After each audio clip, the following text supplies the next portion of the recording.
जय हिंद दोस्तों, वंदे मातरम। चोर की दाढ़ी में तिनका, ये ऐसे ही नहीं कहा जाता। दरअसल क्या होता है, जब कोई इंसान झूठ बोलता है तो उसको उस झूठ को याद रखना पड़ता है, और उस झूठ को याद रखने के चक्कर में कई बार ऐसा भी होता है कि उस झूठ को बचाने के लिए उसको कई सारे झूठ और भी बोलने पड़ते हैं। मतलब एक झूठ को वो छुपाने के लिए 100 झूठ बोले जाते हैं, ऐसी कहावत है। अब कल पंजाब में जो चीज़ हुई वो अभी तक आप सभी के सामने आ ही चुकी होगी। अगर आपको नहीं पता है तो फिर भी आपकी जानकारी के लिए बता दूं कि कल प्रधानमंत्री मोदी की सुरक्षा में बड़ी सेंध लगाई गई। पंजाब में उनके काफिले को रोका गया, प्रोटेस्टर्स जो थे उन्होंने उनका रास्ता रोका। काफ़ी देर तक ये सब चीज़ें चलती रहीं और उसके बाद खराब मौसम के कारण, क्योंकि उनकी जो रैली थी वो रद्द हो गई थी, और उसके बाद वो वहाँ से चले गए। अब यहाँ पर कई सारे आरोप प्रत्यारोप लग रहे हैं। सबसे पहले मैं आपको बता दूं कि लोग, जो दूसरे पक्ष के लोग हैं, विपक्ष के लोग क्या बोल रहे हैं कि क्योंकि रैली में कुर्सियां खाली पड़ी हुई थी, इसलिए पीएम मोदी मतलब जो है वो नाराज हो गए और वहां से चले गए, और इसी कारण से उन्होंने ये सारे आरोप प्रत्यारोप लगाए। दरअसल बात ये थी, कुछ तस्वीरें भी सामने आई थी जिसमें खाली पड़ी कुर्सियां दिखाई दे रही थी वहां पर, और इन्हीं सब चीज़ों के चक्कर में ये आरोप लगाए गए। बाद में खराब मौसम का भी हवाला दिया गया, लेकिन उसके बाद भी प्रधानमंत्री नरेंद्र मोदी की सुरक्षा में इतनी बड़ी सेंध का लगना अपने आप में कई सारे सवाल खड़े करता है। और उसके बाद जिस प्रकार से पंजाब के सीएम बार बार अपना जो स्टैंड है वो बदल रहे हैं, वो भी कहीं ना कहीं दर्शाता है, और साथ ही साथ पूरे देश में कांग्रेस की आलोचना भी हो रही है। अब यहाँ पर दो चीज़ें हो सकती हैं। ठीक है, कांग्रेस एक बार पंजाब में ये चीज़ सिद्ध कर देगी कि भाई नरेंद्र मोदी ने जो भी कुछ कहा गलत कहा, और वो यहाँ पर फेंकने आए थे, फेंक नहीं पाए इसलिए फेंके गए, इस 10 तरह की बातें हो सकती हैं। लेकिन इन सबके बावजूद जो पब्लिक सेंटिमेंट है जो इस घटना के बाद में नरेंद्र मोदी के साथ जाएगा, उसका खामियाजा भी कहीं ना कहीं कांग्रेस को ही भुगतना पड़ेगा, क्योंकि एक कांग्रेस स्टेट में हुआ है, और नरेंद्र मोदी की फैन फॉलोइंग के बारे में कुछ भी कहना बेमानी ही होगा। तो समझ लेते हैं इस पूरे घटनाक्रम के बारे में क्या कुछ हुआ है, और सीएम चन्नी ने आखिर में क्या कहकर अपना पल्ला झाड़ने की कोशिश करी है। प्रधानमंत्री नरेंद्र मोदी के पंजाब दौरे के दौरान सुरक्षा में सेंध का मामला सामने आया है। केंद्रीय गृह मंत्रालय ने जारी किया बयान। एमएचए ने अपने बयान में कहा है कि बुधवार 5 जनवरी को पीएम मोदी का विमान भटिंडा में लैंड हुआ, जहां से उन्हें हेलीकॉप्टर से हुसैनीवाला स्थित नेशनल मार्टियर्स मेमोरियल जाना था। बारिश और विजिबिलिटी कम होने के कारण उन्हें मौसम के ठीक होने के लिए 20 मिनट तक इंतजार करना पड़ा। वहां उन्होंने राष्ट्रीय शहीदी स्मारक में बलिदानी क्रांतिकारी भगत सिंह, राजगुरु सुखदेव को श्रद्धांजलि अर्पित करनी थी। जब मौसम ठीक नहीं हुआ तो निर्णय लिया गया कि सड़क मार्ग से ही प्रधानमंत्री हुसैनीवाला तक का सफर तय करेंगे। जब प्रधानमंत्री का काफिला एक फ्लाईओवर पर पहुंचा तो वहां पता चला कि कुछ प्रदर्शनकारियों ने रास्ता जाम करके रखा हुआ है। लगभग 15-20 मिनट तक पीएम मोदी वहां फंसे रहे। इसे प्रधानमंत्री नरेंद्र मोदी की सुरक्षा में एक बड़ी सेंध बताया जा रहा है। बता दें कि सड़क मार्ग से ये यात्रा 2 घंटे में तय होनी थी, इसलिए इसके लिए पंजाब के पुलिस महानिरीक्षक डीजीपी को जरूरी प्रबंध करने के निर्देश दिए गए थे।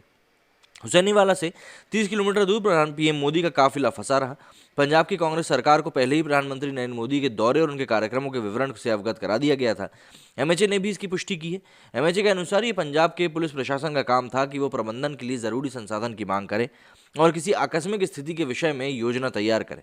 एमएचए ने बताया कि सड़क मार्ग पर सुरक्षा के लिए पंजाब सरकार ने जरूरी प्रबंधन नहीं किए थे और अतिरिक्त बल को भी तैनात नहीं किया था। सुरक्षा में इस चूक के बाद निर्णय लिया गया कि प्रधानमंत्री नरेंद्र मोदी का काफिला वापस भटिंडा एयरपोर्ट पर जाएगा। सुरक्षा में इस गंभीर चूक के बाद पंजाब की राज्य सरकार से भी डिटेल में रिपोर्ट तलब करी गई है। साथ ही राज्य सरकार को कहा गया कि वो इस मामले में जिम्मेदारी तय करते हुए कार्रवाई करे। भाजपा के राष्ट्रीय अध्यक्ष जेपी नड्डा ने कहा कि हजारों करोड़ों रुपए की विकास परियोजनाओं की सौगात देने पंजाब पहुंचे पीएम मोदी के कार्यक्रम में बाधा पैदा किया जाना व्यथित करने वाली बात है। जेपी नड्डा ने कहा कि इस तरह की ओछी मानसिकता को पंजाब के विकास के आड़े नहीं आने दिया जाएगा। उन्होंने कहा कि पार्टी पंजाब के विकास के लिए लगातार प्रयास करती रहेगी। राज्य सरकार को पहले ही निर्देश दे दिए गए थे कि वो लोगों को रैली में हिस्सा लेने से रोकें। पुलिस के कारण बड़ी संख्या में बसें अटकी रहीं और प्रदर्शनकारियों के साथ वो मौन सहमति में थे। मुख्यमंत्री चरणजीत सिंह चन्नी ने फोन उठाने या फिर मामले का समाधान करने से इनकार कर दिया। पंजाब की कांग्रेस सरकार के इन हथकंडों से लोकतांत्रिक सिद्धांतों में विश्वास रखने वालों को काफ़ी ठेस पहुंची है। वहीं एएनआई की एक खबर के अनुसार भटिंडा एयरपोर्ट पर वापस लौटते समय प्रधानमंत्री नरेंद्र मोदी ने वहां के अधिकारियों से कहा कि अपने मुख्यमंत्री को धन्यवाद कहना कि मैं भटिंडा एयरपोर्ट तक जिंदा पहुंच पाया। इसके बाद उन्होंने दिल्ली के लिए उड़ान भर ली। इस संबंध में मुख्यमंत्री चरणजीत सिंह चन्नी लगातार बयान बदल रहे हैं। पहले उन्होंने बयान दिया कि रैली में 70,000 कुर्सियां लगी थी, लेकिन 700 लोग ही थे। फिर उन्होंने इस घटना को कुदरती करार दिया। कांग्रेस नेता इस घटना का जश्न मना रहे हैं। कांग्रेस पार्टी द्वारा कैप्टन अमरिंदर सिंह जैसे अनुभवी प्रशासकों को हटाकर मुख्यमंत्री बनाए गए चरणजीत सिंह चन्नी ने प्रधानमंत्री की सुरक्षा में किसी प्रकार की सेंध या चूक की बात को नकारते हुए कह दिया कि आखिरी समय में योजना बदल दी गई थी। इसके बाद अपने बयान में उन्होंने कहा कि देर रात तक वो खुद पीएम मोदी के दौरे को लेकर सुरक्षा व्यवस्था पर नजर रखे हुए थे। वहीं उप मुख्यमंत्री सुखजिंदर सिंह रंधावा ने सीएम चन्नी के बयान का विरोधाभास में माना कि सचमुच सुरक्षा में चूक हुई है। कांग्रेस के नेता दोपहर से ही खाली कुर्सियों की तस्वीरें शेयर कर करके दावा कर रहे थे कि इसी वजह से पीएम मोदी की रैली रद्द हुई, जबकि भाजपा नेताओं ने तस्वीरों और वीडियो शेयर करके दिखा दिया कि सुबह से ही लोग प्रधानमंत्री को सुनने के लिए जुटे थे और कार्यक्रम स्थल पर भारी भीड़ थी। भाजपा के आईटी सेल के राष्ट्रीय अध्यक्ष अमित मालवीय ने कहा कि सीएस और डीजीपी को प्रधानमंत्री के काफिले में साथ होना चाहिए था, लेकिन इस बार ये दोनों ही गायब थे। मुख्यमंत्री चरणजीत सिंह चन्नी का कहना है कि कुछ लोग कोरोना संक्रमित के संपर्क में आने के कारण उन्होंने खुद को आइसोलेट कर दिया है और इसलिए वो पीएम मोदी को रिसीव करने नहीं जा सके। उन्होंने पंजाब सरकार पर लगातार झूठ बोलने के आरोप लगाए। इसी तरह मीडिया में पहले खबर आई थी कि फिरोजपुर के एसएसपी को निलंबित किया गया है, लेकिन सीएम चन्नी ने इसका खंडन किया। अब वो स्वीकार कर रहे हैं कि पीएम मोदी के रूट में प्रदर्शनकारियों के होने के कारण उनको पता था। प्रधानमंत्री को कहीं जाना हो तो पहले उस रूट के रिहर्सल किया जाता है, जो इस बार भी हुआ था। इससे ये दावा गलत साबित होता है कि अंतिम समय में योजना बदलने में दिक्कत हुई। वीडियो में ये भी सामने आया कि पंजाब पुलिस उन प्रदर्शनकारियों के साथ चाय की चुस्की ले रही थी जिन्होंने प्रधानमंत्री के काफिले को 20 मिनट तक रोके रखा। जिस जगह ये घटना हुई वो पाकिस्तान की सीमा से मात्र 30 किलोमीटर की दूरी पर था। वहाँ से अक्सर बम बरामद होते ही रहते हैं। मीडिया के सामने ही प्रदर्शनकारियों भी स्वीकार करते हुए भी दिखाई दे रहे थे कि उन्हें प्रधानमंत्री के रूट का पूरा पता था। सवाल यह है कि जब ये जानकारी सिर्फ पंजाब पुलिस को ही थी तो फिर कहाँ से प्रदर्शनकारियों की सारी बातें पता चली। प्रत्यक्षदर्शियों का कहना है कि प्रदर्शनकारियों ने कई बसों को तबाह कर दिया और भाजपा कार्यकर्ताओं पर भी हमले किए। प्रत्यक्षदर्शियों की माने तो पीएम मोदी की सुरक्षा वहां कमजोर हो गई थी और कुछ भी हो सकता था, और इन सब का आखिर दोषी कौन है। वहीं भारतीय किसान संघ नामक संगठन ने पीएम मोदी के काफिले को रोकने की जिम्मेदारी ली है। पियारेना गांव के पास ये घटना हुई। बीकेयू के महासचिव बलदेव जीरा का कहना है कि उन्होंने अभिमानी मोदी को सबक सिखाया। ये संगठन वामपंथी है और संयुक्त किसान मोर्चा का हिस्सा भी है। 2009 में यूनियन के अध्यक्ष सुरजीत फुल माओवादियों से संबंध रखने के कारण यूएपीए के तहत गिरफ्तार भी हुए थे। 31 दिसंबर 2021 को ही किसान संगठनों ने बरनाल में बैठक करके इस दौरे को बाधित करने की साजिश पहले ही रच ली थी।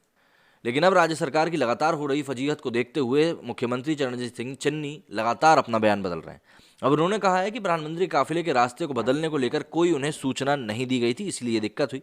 मुख्यमंत्री के हवाले से एएनआई ने बताया कि हमने उनसे खराब मौसम की कंडीशन के विरोध के कारण यात्रा बंद करने के लिए कहा था। हमें प्रधानमंत्री नरेंद्र मोदी के काफिले की अचानक मार्ग परिवर्तन करने की कोई सूचना नहीं थी। पीएम के दौरे के दौरान सुरक्षा में कोई भी चूक नहीं हुई है। वहीं फिरोजपुर के एसएसपी हरमन हंस को सस्पेंड करने के आदेश के बाद अब सीएम चन्नी ने भी पलटी मार दी है। राज्य सरकार की खिंचाई होने के बाद उन्होंने एसएसपी को सस्पेंड करने को मौखिक आदेश जारी किया है, लेकिन कुछ ही देर बाद उस आदेश को निरस्त कर दिया। चन्नी ने कहा कि पीएम की सुरक्षा में चूक के मामले में किसी भी अफसर को सस्पेंड नहीं किया गया। मीडिया रिपोर्ट्स में बताया जा रहा है कि राज्य सरकार और पुलिस पर किसी तरह की उंगली ना उठे, इसलिए डीजीपी कार्यालय द्वारा जारी निलंबन के मौखिक आदेश को उन्होंने निरस्त कर दिया। दूसरी तरफ चन्नी ने अपनी हालिया बयान में पीएम मोदी से माफी मांगी है। समाचार एजेंसी एएनआई से उन्होंने कहा कि मुझे खेद है कि प्रधानमंत्री मोदी को आज फिरोजपुर जिले से वापस लौटना पड़ा। हम पीएम का सम्मान करते हैं। लेकिन उन्होंने आगे कहा कि मुझे आज भटिंडा में प्रधानमंत्री नरेंद्र मोदी की अगवानी के लिए जाना था, लेकिन जो लोग मेरे साथ जाने वाले थे वो कोरोना संक्रमित हो गए थे, इसलिए मैं आज प्रधानमंत्री को रिसीव करने नहीं जा पाया, क्योंकि मैं कोरोना पॉजिटिव पाए गए कुछ लोगों के संपर्क में आया था। मालूम हो कि 5 जनवरी को पंजाब में सुरक्षा की बड़ी चूक के कारण मोदी को भटिंडा से वापस लौटना पड़ा। साथ ही फिरोजपुर में प्रस्तावित उनकी रैली को भी रद्द कर दिया गया।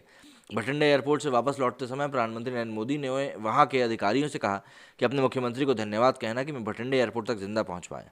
भाजपा के राष्ट्रीय अध्यक्ष जेपी नड्डा ने इस मामले में लेकर पंजाब सरकार पर जमकर बरसे हैं और आरोप प्रत्यारोप का जो दौर है वो अब शुरू हो चुका है। लेकिन हाँ, ये मामला ऐसा वैसा नहीं है कि सिर्फ छुटपुंडी राजनीति के चक्कर में इसको जाने दिया जाए, क्योंकि ये जो मामला है काफ़ी बड़ा हो चुका है और इसको लेकर काफ़ी ज़्यादा सीरियसनेस भी दिखाने की इस समय ज़रूरत है। आपको क्या लगता है कि ये कांग्रेस की सोची समझी चाल थी या वाकई में सिर्फ यूं ही ये सारी चीज़ें हो गई? मुझे कमेंट करके ज़रूर बताइएगा। मेरे इस वीडियो में इतना ही। जय हिंद, जय भारत।